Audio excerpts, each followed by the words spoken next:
The sterile, lubricant-stained corridor of Outpost Aegis 7 smelled of recycled ozone and old iron. Princess Valia of House Korvath dropped abruptly to her knees, her pristine ceremonial armor clattering violently against the metal grating. She wept. Raw, unfiltered sobs tore through her throat, echoing off the rusted bulkheads. Before her stood Victor Thorne, a grease-stained maintenance worker clutching a standard hydro spanner. He was not a ghost. He was an artifact breathing recycled air. She pointed a trembling, cerulean-scaled finger directly at his chest, her bioluminescent ridges flashing blinding white in the dim station light. Have you ever found a myth breathing quietly in the dark and wondered if the universe was playing a cruel trick? Because miracles rarely survive the light. 3 standard hours earlier, the ambient temperature in the lower engineering bay of the outpost hovered just below freezing. Victor Thorne sat on a repurposed munitions crate, staring into a steaming cup of synthetic tea. The liquid was dark and tasted faintly of burnt citrus, but the radiating warmth grounded him against the pervasive, metallic chill of the deck.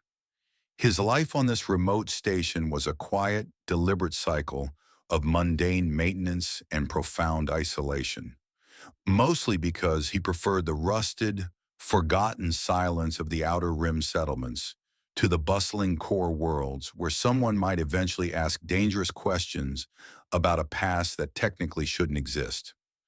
No one here noticed that his face hadn't aged a single day since the catastrophic localized outbreak at the Cinder Spire over 3 decades ago. And his cells were effectively frozen in time.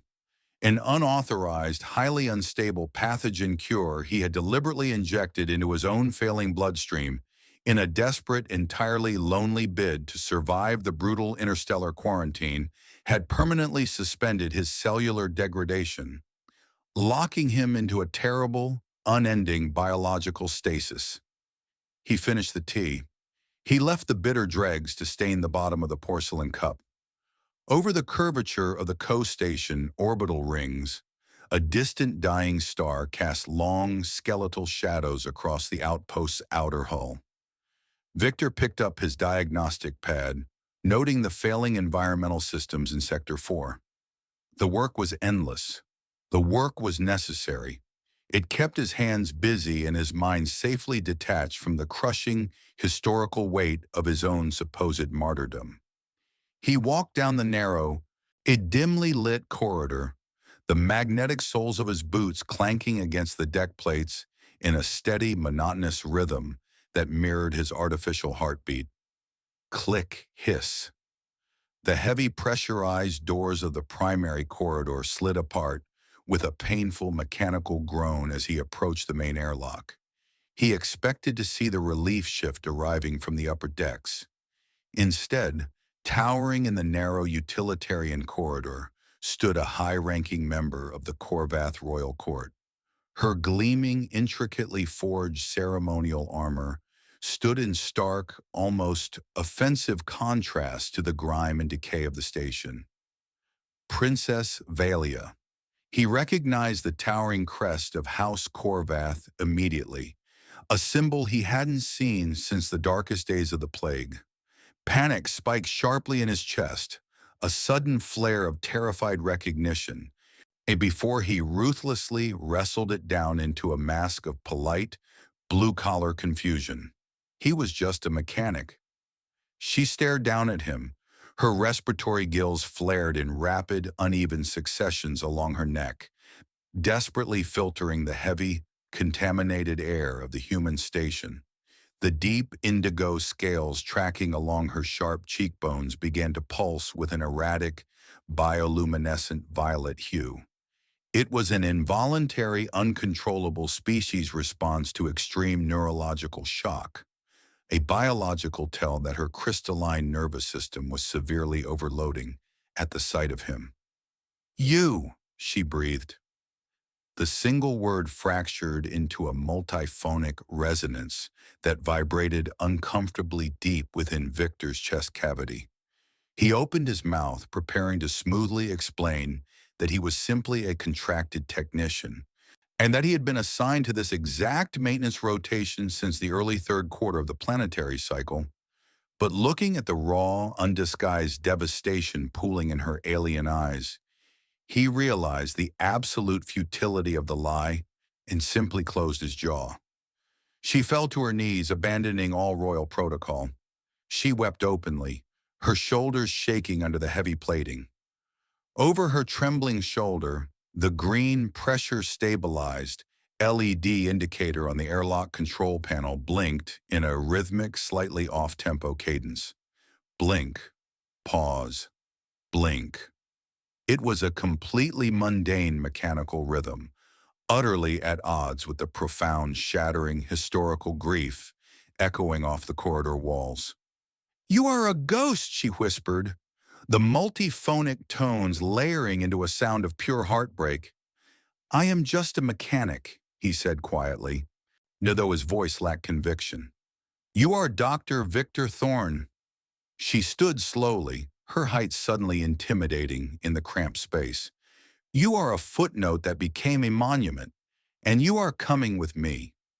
There was no room for debate in her tone, only the crushing, undeniable weight of an entire civilization's confusion. Within minutes, the royal transport ship was tightly locked onto the station's decaying docking ring. Protocol was dead. The quiet, invisible life he had carefully constructed in the shadows of the galaxy was officially over. He was escorted aboard the pristine, terrifyingly silent vessel without a word. The sudden transition from the rusted, freezing human outpost to the suffocating 30-degree heat of the Corvat's ship was violently jarring to his system. Velia walked silently ahead of him. Her posture was rigidly perfect once more, though her dorsal scales still flickered with erratic, residual stress patterns.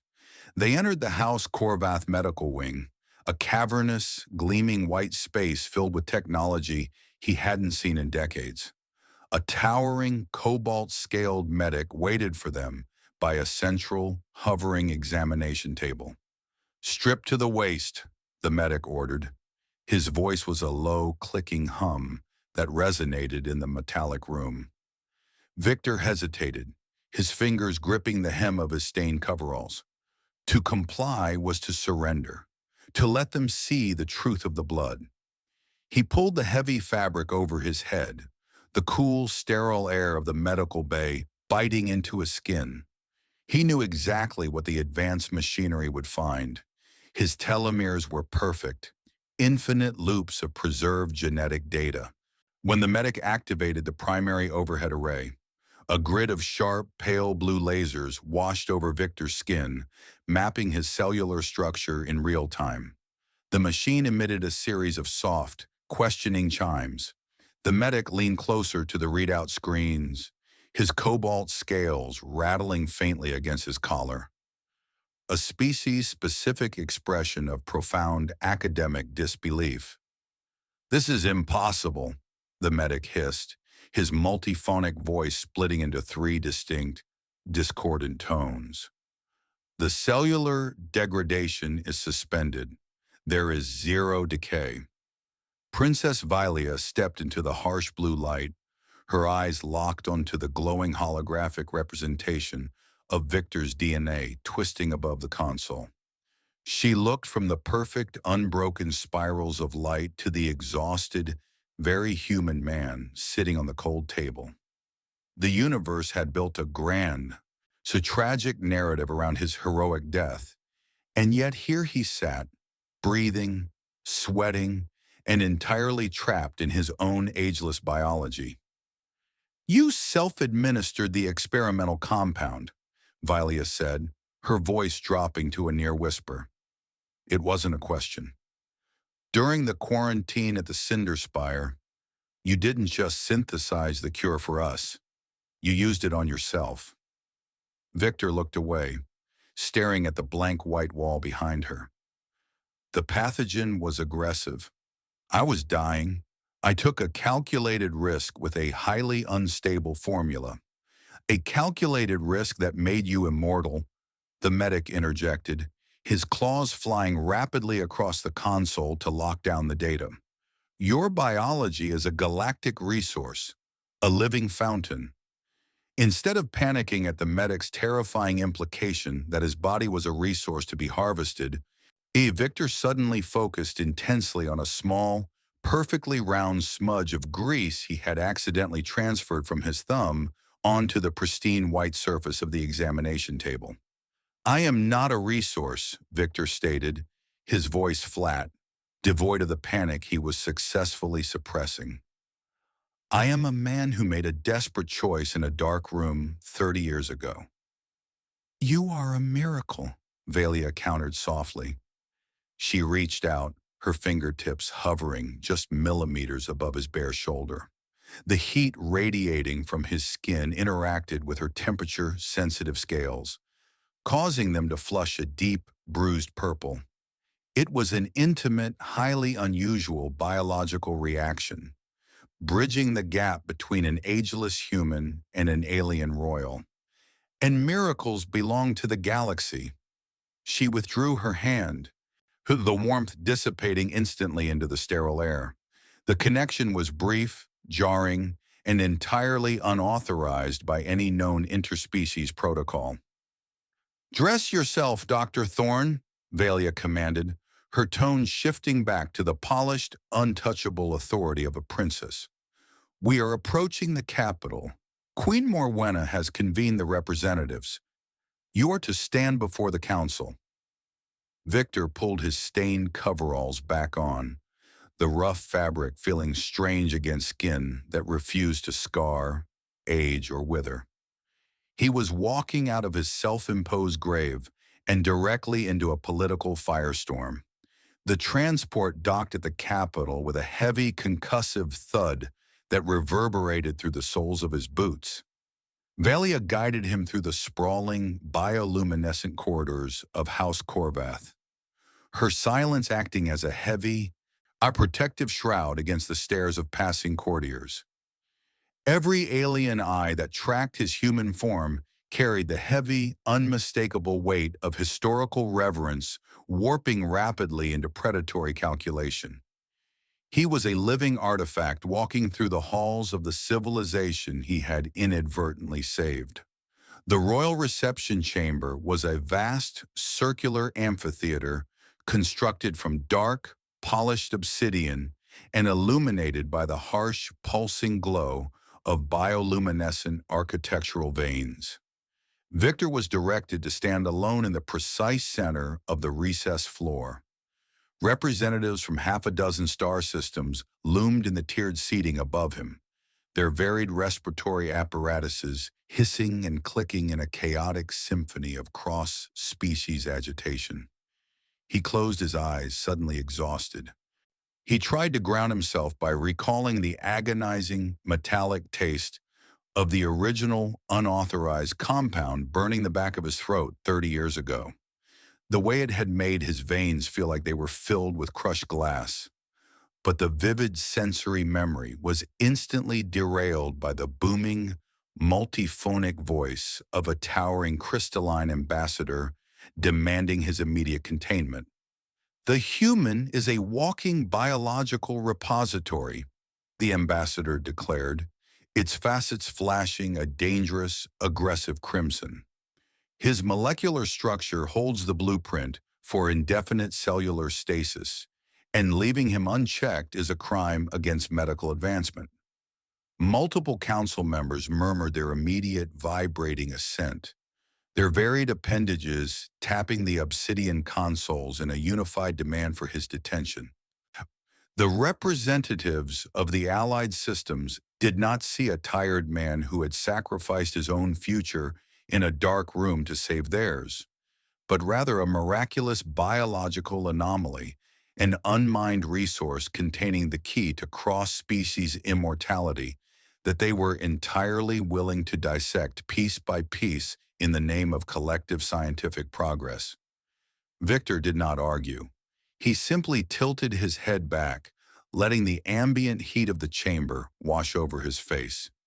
He noticed the acoustic dampening tiles on the vaulted ceiling were arranged in an exact interlocking hexagonal pattern, and he found himself meticulously counting the dark gray vertices while the most powerful beings in the galaxy debated whether he would be allowed to keep his own organs.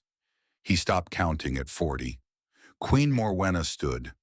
The heavy, suffocating silence that instantly fell over the chamber was absolute. She descended the obsidian steps, her majestic, cobalt-scaled form radiating a terrifying, absolute authority that forced the surrounding ambient temperature to drop noticeably. Valia walked 2 paces behind her mother, her cerulean eyes locked onto Victor with a fierce, unwavering intensity that was both overwhelmingly beautiful and profoundly terrifying. "There will be no containment," Queen Morwenna decreed, her voice a low, harmonic vibration that shook the floorboards beneath Victor's feet. "The savior of House Corvath will not be reduced to a laboratory specimen. His biology remains his own, by my absolute and unilateral command." 6 standard months later, the wind howling across the Outer Rim settlements carried the distinct, biting chill of atmospheric ice. Victor Thorne stood on the narrow, rusted balcony of his civilian apartment, wrapping his hands tightly around a steaming porcelain cup. The cheap, synthetic human tea tasted like bitter ash and filtered water, completely lacking the complex, burnt citrus notes of the alien blend he had been served in the Corvath medical wing. A small, encrypted data pad rested on the metal railing beside him, pulsing with a quiet, bioluminescent violet hue that signaled a private, interstellar transmission from a princess. He took a slow, deliberate sip in the freezing dark, finally a myth allowed to simply breathe.